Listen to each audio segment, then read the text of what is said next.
Okay, so I'm on the Panasonic stand. GH5 we've covered quite a lot as far as the video side of it's concerned, but what really I wanted to find out was more about the stills side. So I'm with Ross. Ross is an ambassador for Panasonic. And Ross, as we were just saying, I had a pre-production one that I was playing with, and I'm trying to put this as politely as possible. I never ever used a Panasonic camera for the still side of things. I'll be honest about it. It was always video side. But however, I have to say, blimey.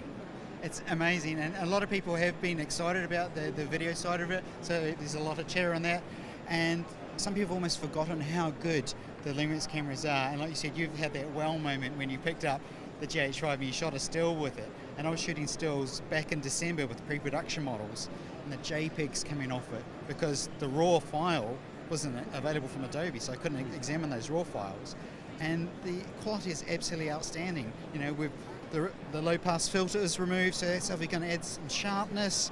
The autofocus is a lot quicker, so that's great for your action stuff. It's a real wow factor, and it's like a mirrorless camera on steroids is probably the best way to describe it.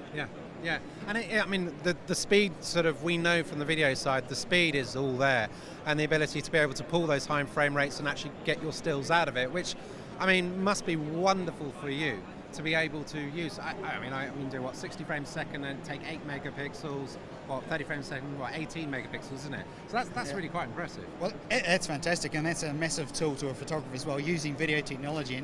And also, I've been shooting 4K for probably over 2.5 years now with the GH4, and then there's that natural progression with the 6K on the GH5. And like you said, I'm exploiting that really high frame rate, so I've got a luxury of 60 or 30 frames a second. And that imagery is now actually industry accepted because it's won awards with UK Pet Photographer of the Year last year. So that's a huge bonus towards the mirrorless market as well, and also the Lumix brand. It's great. But it's the beauty shots that have thrown me completely.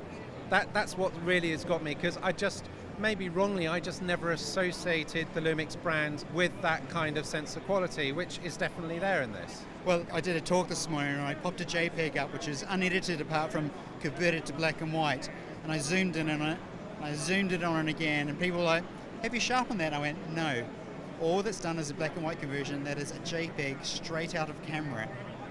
And there was just this wow going through the room. There's this little ripple, because people aren't used to such good quality on smaller cameras, but as consumers we're so lucky now because all this technology has been thrown at us, and we're like giant sponges. We're in a beautiful place to be. Yeah, it is. It's great. And of course, no camera is any good without a decent set of lenses. True.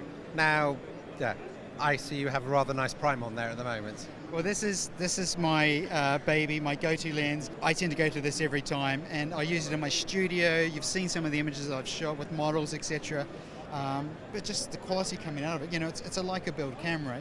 It's got that badge on the front, but the feel, the build, and every photographer loves, and they will have their own favourite lens. But you ask people about the Nocticron, and they know what it is straight away. Yeah, no, that's very, very true.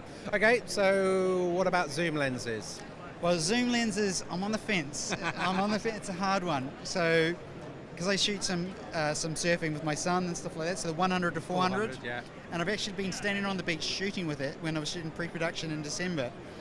And another shooter was next to me, different brand, came across, asked what I was using, said, have a go, gave it to him. I won't repeat what he said because he was blown away. But he couldn't believe the reach that he was getting and the quality and how fast it was. So that was good. So that's a great one. But I love the 12 to 35 as well. Yeah, it's great for our customers. 2.8 all the way through, 2470 equivalent. So it's good all round.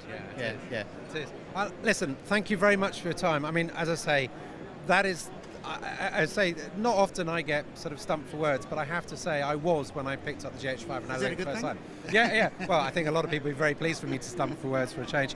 Listen, thanks very much indeed for your time, Ross. Cheers, guys. Cheers. Thanks.